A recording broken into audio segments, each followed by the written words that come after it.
If you want to retire early, I'm going to explain exactly how to do it. Because the truth is, if you don't think it's possible, it might be because you're approaching it or thinking about it the wrong way. So today, I'm going to break it all down. First, I'm going to share why you should ignore retirement savings benchmarks and why delaying Social Security is not always the right answer. Then I'm going to walk you through a simple 4-step framework for building your personalized early retirement plan. By the end, you'll see how retiring as early as 62 might be the smartest decision for you, your family, and your health. Welcome to another episode of the Stay Wealthy Retirement Show. I'm your host, Taylor Schulte, and every week I tackle the most important financial topics to help you stay wealthy in retirement. And now, on to the episode. You've probably been told at some point in your life that you need at least $1 million saved or 10 times your salary, or that you must follow the sacred 4% rule to retire safely. But here's the truth that longtime listeners of this show are very aware of. These one-size-fits-all formulas rarely apply neatly to every individual situation. They completely ignore the realities of your life. They overlook the option of taking Social Security early at age 62, and they dismiss the idea of retirement spending naturally decreasing as you age. Perhaps worst of all, these popular retirement formulas ignore lifestyle flexibility. In other words, they ignore your ability to adjust discretionary spending, pick up part-time work, relocate, or even downsize your home. According to a recent Northwestern Mutual survey, Americans believe that they need $1.5 million to retire comfortably, which is 15% higher than the $1.3 million reported last year. Even crazier, it's nearly 60% higher than the $950,000 Americans said they needed to retire in the 2020 study. People's magic number to retire comfortably has exploded to an all-time high. However, many successful retirees, even those living desirable lifestyles, thrive on much less than some might assume. As you may be able to relate to, these widespread retirement myths and rigid planning benchmarks can create unnecessary stress, causing many people to feel behind and continue working longer than they might have to. But being behind is not about failing to reach some arbitrary savings benchmark. It's about not having a plan tailored specifically to your retirement needs. The truth is, you might be much closer to retirement than these myths suggest. So let's go ahead and dismantle these common misunderstandings and start to uncover what genuinely makes retiring at 62 feasible for you. To start, successful early retirement heavily relies on optimizing guaranteed income sources like Social Security. Many financial planners, myself included, often recommend delaying Social Security for as long as possible. Delaying Social Security maximizes your monthly benefit and keeps you in a lower tax bracket for a longer period of time, allowing for a longer runway to implement those Roth conversions. By the way, if you want to learn more about Roth conversions and how to evaluate them, I did an in-depth 2-part series here on the show. You can scroll through the episodes in your podcast app or visit youstaywealthy.com/147 to listen to part 1. So delaying Social Security until age 70 has clear benefits and is typically considered sound advice. But that doesn't mean that it's the right move for everyone. We don't have the 2024 data yet, but in 2023, nearly 3 out of every 10 retirees claimed Social Security early at age 62, accepting a 30% reduction in income compared to waiting until full retirement age. Are they all making a mistake? Are they all clueless about the benefits of delaying Social Security? Absolutely not. In fact, a brand new Vanguard study that I'm still digesting and reviewing more closely found that for certain retirees, claiming Social Security early can actually preserve more wealth over time compared to waiting until 70. Why? Because it reduces portfolio withdrawals and creates a financial buffer. In other words, taking Social Security early can reduce the amount that you need from your investments to fund retirement expenses, and it mitigates the need to sell investments at a loss during market crashes just to pay your bills in those early, vulnerable years of retirement. You have a guaranteed income flowing in, helping your portfolio recover quicker during those difficult times. It's also worth mentioning the behavioral aspect, which is that people often place a higher value on a dollar today versus a dollar tomorrow. While this mindset doesn't necessarily always align with maximizing wealth and isn't always the textbook answer, it is widespread and quite relatable. It can also be beneficial to some retirees because having immediate access to Social Security payments early on in retirement doesn't just provide financial comfort, it also delivers significant psychological value and emotional reassurance. Retirement is not just a numbers game, it's about quality of life. Knowing there's a steady stream of guaranteed income can reduce stress and anxiety and give retirees the freedom to actually enjoy their golden years rather than constantly worry about market fluctuations or running out of money. You see, claiming Social Security early is not always about accepting less. Sometimes it's about gaining strategic financial flexibility. You don't necessarily need millions of dollars to retire confidently at age 62. You just need a smarter, more flexible plan. So what's the secret to this smarter plan? Stop obsessing over building a bigger nest egg and start maximizing what you already have. Said another way, approach the math from a different angle and reverse engineer your plan. Instead of asking, how much do I need to retire? Or how much more do I need to save? Ask something like, how much do I actually need to spend to fund my desired lifestyle?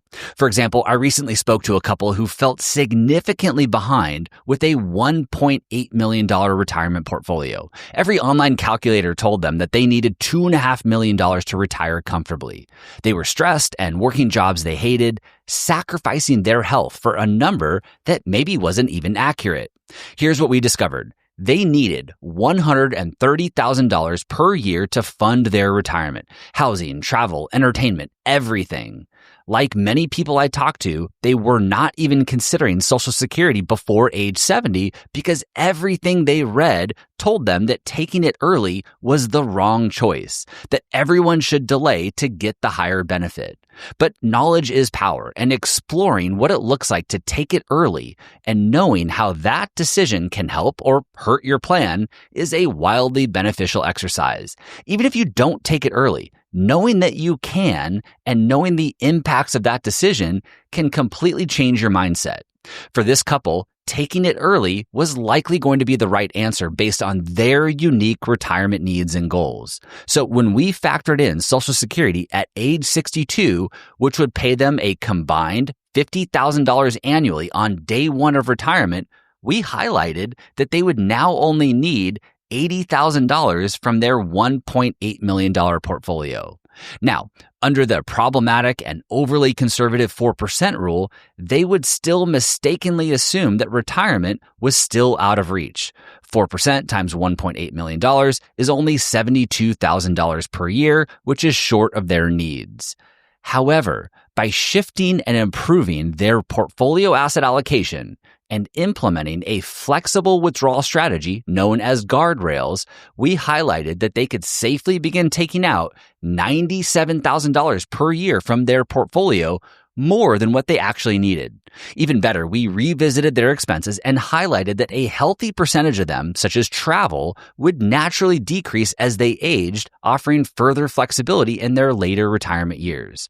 So after strategically aligning their Social Security claiming strategy and portfolio withdrawals with their unique situation and goals, they realized that retirement at 62 with a $1.8 million nest egg was not just possible, it was comfortably achievable. Sure, delaying retirement might lead to more wealth, but it often means sacrificing valuable years of health and enjoyment. On the other hand, voluntary, keyword there, voluntary early retirement with a well-crafted plan can deliver significant health benefits, reduce stress, and dramatically improved quality of life. And these benefits frequently outweigh the incremental financial gains of working longer. Now, understanding the strategy is one thing, but implementing it properly and with confidence is where the real success comes from. To help provide you with a starting point in your planning or your retirement conversations with your spouse or trusted advisors, let me walk you through a simple 4-step process for building your personalized early retirement plan. Step number 1, get brutally honest about your expenses. You'll want to document your essential expenses first. These are the must-haves: housing, utilities, food, transportation, insurance, especially health insurance before Medicare. These are your non-negotiables. Then from there, identify your fun money. These are what we call your discretionary expenses: travel, entertainment, spoiling the grandkids, that golf membership that you've always wanted. And if you want to add me as your +1 to your new golf membership, even better. But separating these two expense types and understanding this breakdown creates clarity for accurate planning at the start of this exercise. Step number 2, match your guaranteed income sources to essential expenses. Here's where you can use claiming Social Security at age 62 as your planning anchor. Once again, even if you're not convinced you'll claim it early, knowing that you can and knowing the impacts of that decision, positive or negative, can significantly shift your mindset and improve retirement confidence. You'll also include pensions or other guaranteed income sources here, and then compare these sources to your essential expenses that you documented in step 1. If your essentials are $75,000 per year, and Social Security at age 62 gives you $30,000, well, your true annual gap that you need to fill from your investment portfolio is $45,000. Step number 3, build flexibility into your plan. Remember, retiring earlier with less money than you assumed you needed requires a smarter, more flexible plan. We need our plan to bend, not break. For example, you'll certainly need to factor in inflation, but remember, average retiree spending typically decreases over time. In fact, the Center for Retirement Research at Boston College found that the average retired household cuts its spending by about 1.5% every year throughout retirement. Yes, medical expenses or a long-term care event can offset that decrease, but costly medical events that make sizable dents in retirement budgets are rarer than most people assume, as I've documented here on the show before. Still, you'll need to factor in your own health and family health history, as well as anticipated needs, to determine how to best factor in current medical expenses and future potential expenses.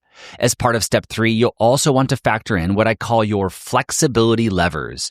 Could you work 10 hours a week doing something you enjoy? Or downsize your housing if needed? Or opt for a more affordable staycation instead of an overseas trip when the markets are not cooperating? These are not requirements. They are valuable options that can reduce risk and enhance your retirement confidence. Finally, step number 4, optimize withdrawal strategies to reduce taxes and improve your plan. As part of adopting a flexible withdrawal strategy like guardrails, you'll need to determine an appropriate order of operations for withdrawing money from different types of accounts with different tax treatments. While this can be a complex decision that changes month to month or year to year, in short, you'll typically want to start by filling up favorable tax brackets first with pre-tax IRA withdrawals or Roth conversions. Then from there, consider using taxable investment accounts to fill additional income gaps, taking advantage of the more favorable long-term capital gains rates. Finally, allow those Roth IRAs to grow and compound tax-free for as long as possible, maximizing their long-term potential and allowing for tax-free withdrawals later on in retirement or even tax-free inheritance for your heirs. The concepts discussed today are not theory. I've seen them work over and over and over, and the pattern is always the same. People feel behind because they're measuring themselves against generic benchmarks or their friends or family instead of their actual needs.